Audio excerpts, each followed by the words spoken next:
Ukraine युद्ध में ईरानी drones ने जो तबाही मचाई है उसे पूरी दुनिया ने देखा है। रूस के राष्ट्रपति व्लादिमीर पुतिन ने ईरान से हजारों घातक ड्रोन्स लेकर उसका सीधा इस्तेमाल यूक्रेनी सेना के खिलाफ किया है। इन ड्रोन्स ने यूक्रेन के भीतर कई बड़े बड़े ऑपरेशंस को अंजाम दिया है, लेकिन वहीं दूसरी तरफ पश्चिमी देशों के प्रतिबंधों के बावजूद यूक्रेन युद्ध में ईरान ने वो कर दिखाया है जिसका अंदाजा अमेरिका को भी नहीं था। ईरान ने एक के बाद एक बैलिस्टिक से लेकर हाइपरसोनिक मिसाइल तक और कामिकेज से लेकर बेहद ही घातक किस्म के ड्रोन्स बना डाले हैं, जो मिडिल ईस्ट में अमेरिकी सैन्य अड्डों के लिए एक बड़ा खतरा बने हुए हैं। और अब इसी कड़ी में ईरान ने एक बार फिर से एक खतरनाक ड्रोन बना डाला है, जो अमेरिका और इजराइल के लिए नई मुसीबत बन सकता है। दरअसल ईरान की इस्लामिक रेवोल्यूशनरी गार्ड कॉर्प्स ने एक ऐसा ड्रोन बनाया है जो टारगेट्स के भीतर घुसकर फट सकता है, और ये ड्रोन रूस के जाला लैंडसेट मॉडल जैसा है, जिसे पहली बार 2020 में बनाया गया था।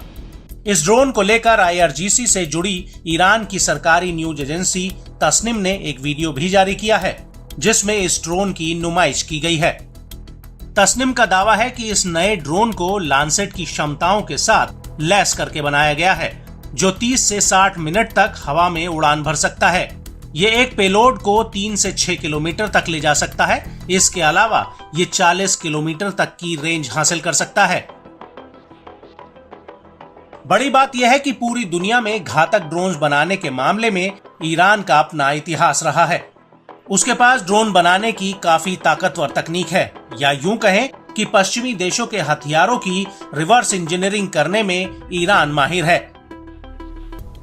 ईरान ने शहीद वेरिएंट ड्रोन बनाकर रूस को भेजे थे, जिन्हें यूक्रेन के भीतर नागरिक ठिकानों और रिहायशी इमारतों के खिलाफ इस्तेमाल किया गया था, जिसकी वजह से ईरान पर वैश्विक रूप से कई प्रतिबंध लगाए गए थे।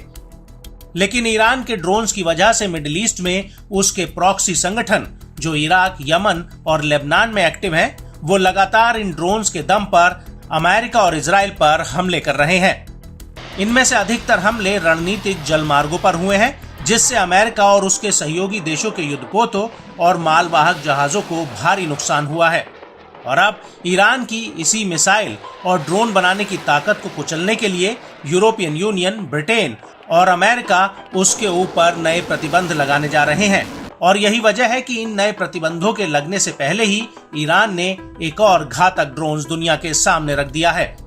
हालांकि अभी तक इस ड्रोन को कोई विशेष नाम नहीं दिया गया है, लेकिन ईरानी विदेश मंत्रालय के प्रवक्ता नासिर कन्नानी ने इन प्रतिबंधों की आलोचना जरूर की है। उन्होंने कहा कि इन प्रतिबंधों का उसकी ईरान ड्रोन इंडस्ट्री पर कोई असर नहीं पड़ेगा।